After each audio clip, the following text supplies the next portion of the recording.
ഞാൻ സ്കൂളിലൊക്കെ പഠിക്കുന്ന സമയത്ത് ഒട്ടും വെജിറ്റബിൾ കഴിക്കാത്ത ഒരാളായിരുന്നു കേട്ടോ. പക്ഷേ ഇപ്പം അങ്ങനെയല്ല കേട്ടോ. ഇപ്പം നേരെ മറിച്ചാണ്.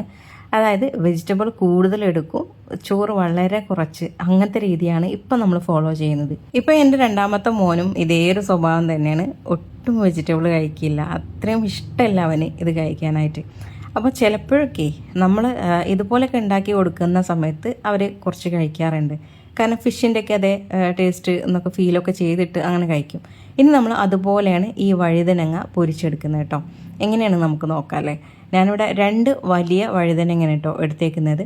അത് അത്യാവശ്യം ഒരു കനത്തിൽ നമ്മൾ ഇതുപോലെ കട്ട് ചെയ്തെടുക്കണം. ഭയങ്കരമായിട്ട് ചെറുതാക്കണ്ട, അങ്ങനെ ആകുമ്പോൾ അത് ഇങ്ങനെ ഉടഞ്ഞു പോകുന്ന ഒരു ഭാഗമാവും, 2 ഭാഗം ഇങ്ങനെ ഫ്രൈ ആയിട്ട് വരുമ്പോൾ. എന്നാൽ ഈ ഒരു കട്ടിക്ക് നമ്മൾ എടുക്കുമ്പോഴേ നല്ല ക്രിസ്പി ആയിട്ട് തന്നെ നമ്മൾ ഫ്രൈ ചെയ്താൽ കിട്ടും. അപ്പോൾ ഞാൻ എങ്ങനെയാണ് ഇതുപോലെ നല്ല ക്രിസ്പി ആയിട്ട് വഴുതനങ്ങ ഫ്രൈ ചെയ്തെടുക്കുന്നത് നോക്കാം അല്ലേ. അപ്പോൾ അതിന് വേണ്ടിയിട്ട് വഴുതനങ്ങ 2 വലുതാട്ടോ എടുത്തേക്കുന്നത്. അതിലേക്ക് ഒരു 1/2 ടീസ്പൂൺ ഇഞ്ചിയുടെ പേസ്റ്റും 1/2 ടീസ്പൂൺ തന്നെ വെളുത്തുള്ളിയുടെ പേസ്റ്റും ചേർത്ത് കൊടുക്കാം. ഒരു 1/4 ടീസ്പൂൺ മഞ്ഞൾപ്പൊടി ചേർത്ത് കൊടുക്കാം. ഒരു 1/4 ടീസ്പൂൺ പെരിഞ്ജീരകത്തിൻ്റെ പൊടിയും 1/2 ടീസ്പൂൺ മല്ലിയുടെ പൊടിയും ചേർത്ത് കൊടുക്കാം.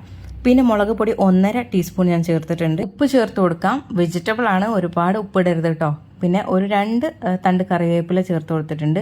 1 ടീസ്പൂൺ വിനാഗിരി കൂടെ ചേർത്ത് കൊടുത്തിട്ടുണ്ട്. പിന്നെ നമുക്കിതിലേക്ക് ഒരു 2 ടേബിൾ സ്പൂണോളം മൈദ കൂടെ ചേർത്ത് കൊടുക്കാം കേട്ടോ. ഇനി നമുക്കിത് നന്നായിട്ടൊന്ന് കുഴച്ചെടുക്കണം. അപ്പോൾ കുഴച്ചെടുക്കാൻ വേണ്ടി ഇച്ചിരി വെള്ളം കൂടെ നമ്മൾ ഇതിലേക്ക് ചേർത്ത് കൊടുക്കുക.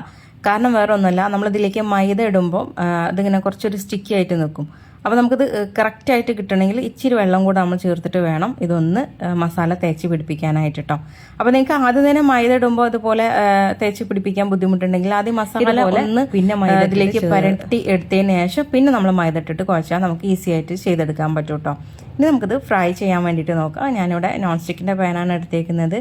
നമ്മൾ എങ്ങനെയാണോ മീനൊക്കെ ഫ്രൈ ചെയ്തെടുക്കുന്നത് അതുപോലെ എങ്ങനെയാണ് നമ്മളിതും ഫ്രൈ ചെയ്തെടുക്കുന്നത്. ചിലയിടത്തൊക്കെ മീൻ നല്ല ഡീപ്പ് ഫ്രൈയിൽ തന്നെയാണ് ചെയ്തെടുക്കുക. പക്ഷെ നമുക്ക് വഴുതനങ്ങ എന്തായാലും അങ്ങനെ ചെയ്യേണ്ട, ഇങ്ങനെ ചെയ്യുന്നതാണ് കേട്ടോ ഇതിൻ്റെ ആ ഒരു ടേസ്റ്റ് വരുന്നത്.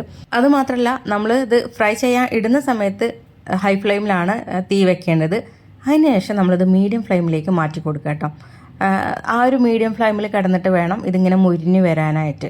ഇത് നമ്മൾ കുറച്ചൊരു തിക്കായിട്ടാണല്ലോ കട്ട് ചെയ്ത് എടുത്തേക്കുന്നത്. അപ്പം ഹൈ ഫ്ലെയിമിൽ തന്നെ എടുത്താൽ അതിൻ്റെ ആ നടുക്ക് ഭാഗം ചെറുതായിട്ട് നമുക്ക് വേവാതെ കിട്ടും. അപ്പോൾ അത് നിങ്ങൾ നല്ലോണം ശ്രദ്ധിക്കുക കേട്ടോ.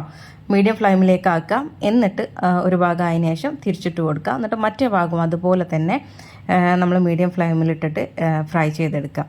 നല്ല ക്രിസ്പി ആയിട്ട് കഴിക്കണമെങ്കിൽ നല്ല ചൂടോടെ തന്നെ കഴിക്കുക കേട്ടോ. നല്ല ടേസ്റ്റാണ് ചൂടോടെ കഴിക്കാൻ വേണ്ടിയിട്ട്.